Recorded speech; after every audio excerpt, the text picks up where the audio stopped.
So you had that experience working up Dr. Monroe, yes. Dr. Monroe, Yeah. and I had a chance to talk to him a lot afterwards. And I became his intern, and that interfered with my time off from time to time. But he started telling me about what happens in neurosurgery and so forth. And I said, what are you interested in that for? Why do you want to go into that? And I said, well, I enjoyed neurology tremendously during my years. We had some of the great neurology teachers like the Ray Adams and Denny Brown and Joe Foley and Morris Victor and Cy Horenstein. And it became obvious to me that the neurologists could really good at diagnoses. But then what could they do? Whereas the neurosurgeons could also make diagnoses, but then do something about it, right, like surgery. right. And that appealed to me. So I found out I had to go in the service. The Berry plan was in effect then, in which any doctor who had not served as a doctor in the military was drafted. Right. And they could be either drafted at the end of their internship, or if they had been accepted to a residency program, they could be deferred until the end of their residency if the service had need for their specialty. So I wasn't sure which field I wanted to go into at the time, whether it was OB or even general practice had a great appeal to me, or general surgery. So I said I'd rather go in and serve in the Navy and find out, what Get some experience. Yeah. Which I did. I mean, I was assigned to the destroyer squadron out of Newport, Rhode Island, and when the ships were out at sea, which they were doing, because the one I was assigned to was the flagship for the squadron, and it was a very, very new ship, so they were doing a lot of daily testing. I was detached from the ship and assigned to the Newport Naval Hospital, or also to the one of the destroyer tenders, which was tied up with the Pierre at Norfolk. So I worked on the ship during the day, and at night I was on call, did coverage at the Naval Hospital in obstetrics, which I did a few deliveries and ran into a case of afibrinogenemia, which I must say I was not very experienced in. Thank God for the nurses. They were very alert and very into what this was. And we got the patient transferred to a hospital more able to take care of them than we were. But then they said, look, you're interested in general practice. We're going to take you off the destroyer tender and assign you to the walk-in clinic at the Naval Hospital. And there, the only people that could go to the emergency ward were serious emergencies, fire on the ship or explosions or something like that.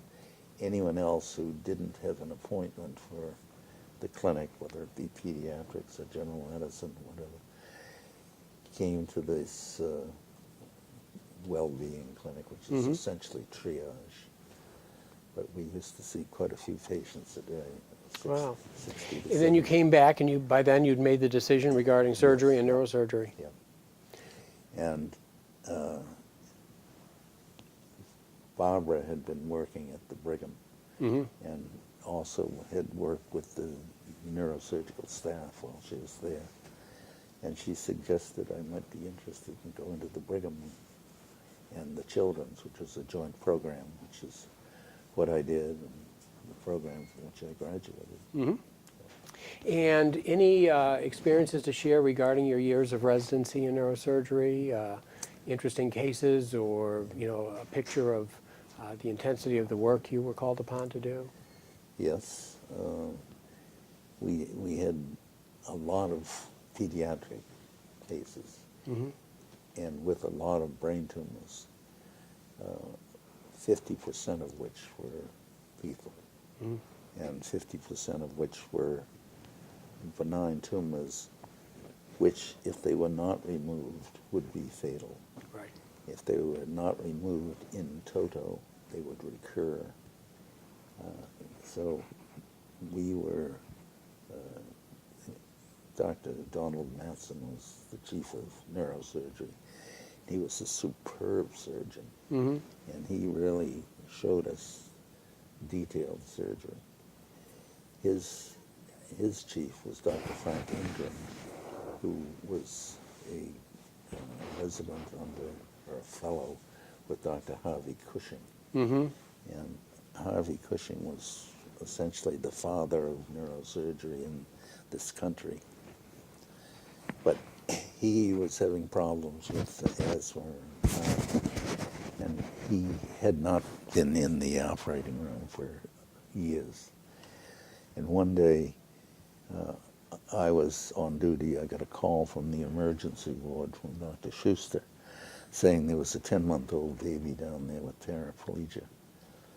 Would I come down and see him? I said, yes, I did, and I agreed that we needed to do a myelogram right away. We did. He had a total block at T10.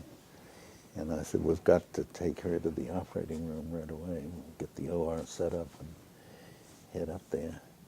And Dr. Schuster came to me and he said, Fran, I know you're the chief resident and I'm sure you can do an excellent job, but this child's grandfather is one of our busiest pediatricians.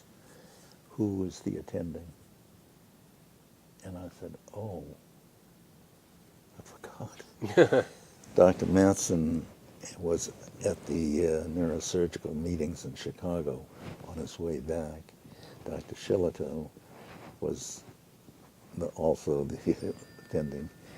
He was on his way to Chicago, and Dr. Ingram was in the office. So I decided I'd better go talk to Dr. Ingram about this dilemma.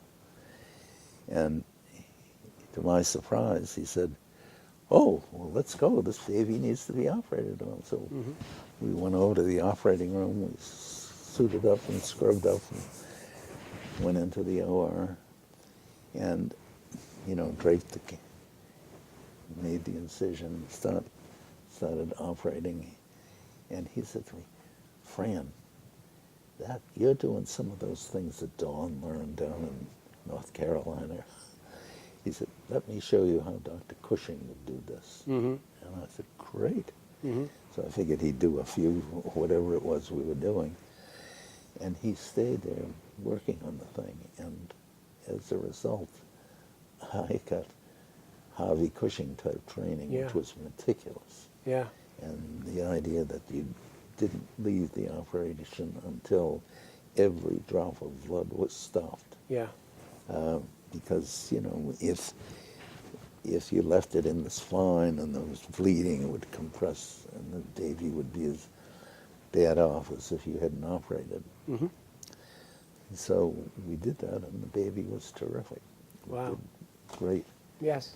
So that was probably the most surprising event in my career there. Very good. But, So we've used our 15? Pretty much, Yeah. Okay. It's another 10 minutes. Oh, really? Yeah. Oh, I Okay. thought, for some reason, I thought we were Oh, adding on to the last one. no, I need a few more Oh, time. we're good?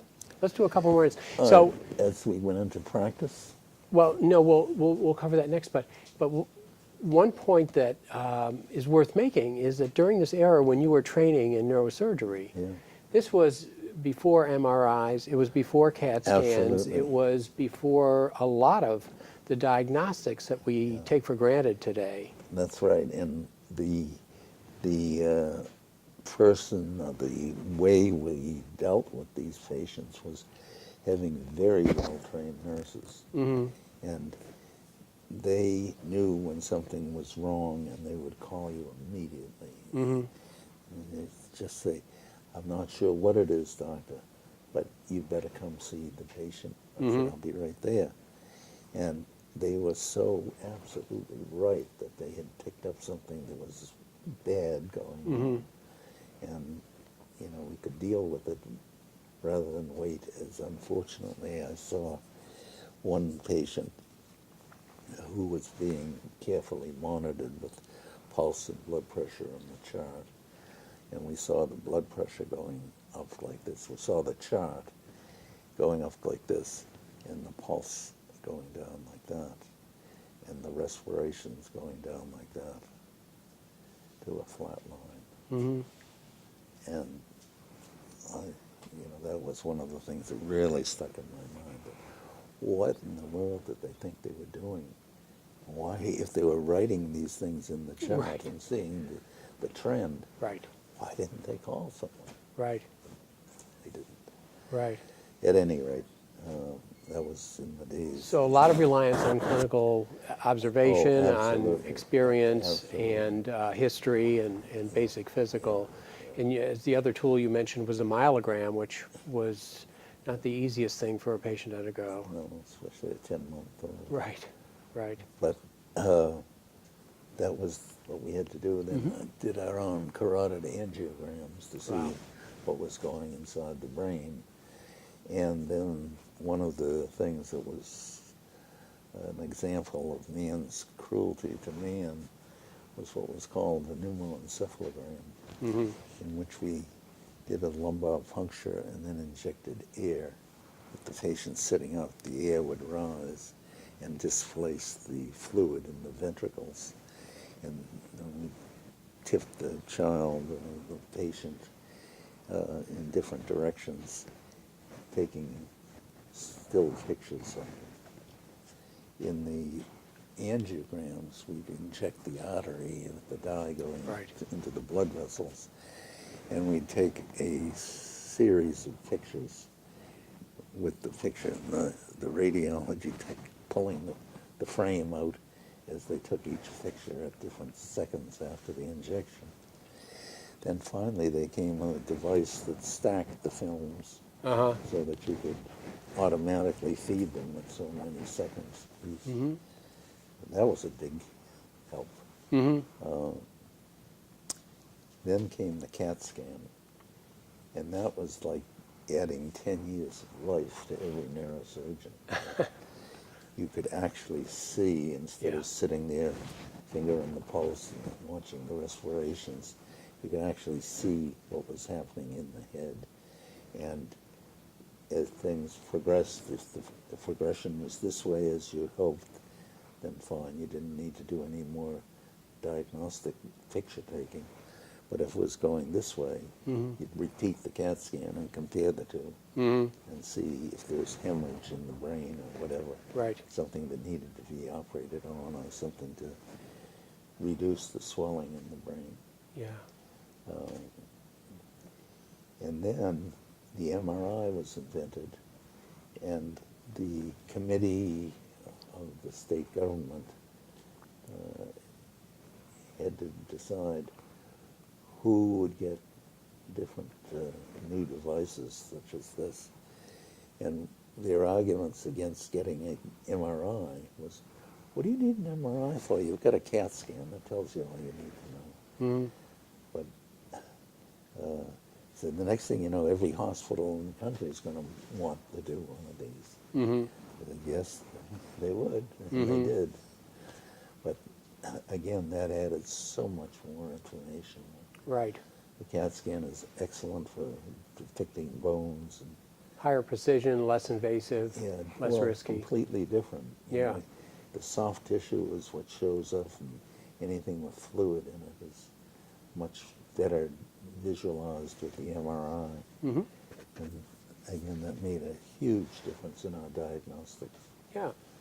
But it Okay. reminded me of one of the sayings about when myelography was invented back in Dr. Cushing's days and presented at one of the meetings that he was at, his comment was, what need have we of oil when we have physical examination and neurological testing?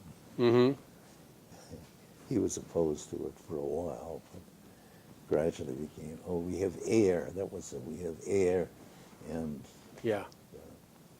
Okay, thank you.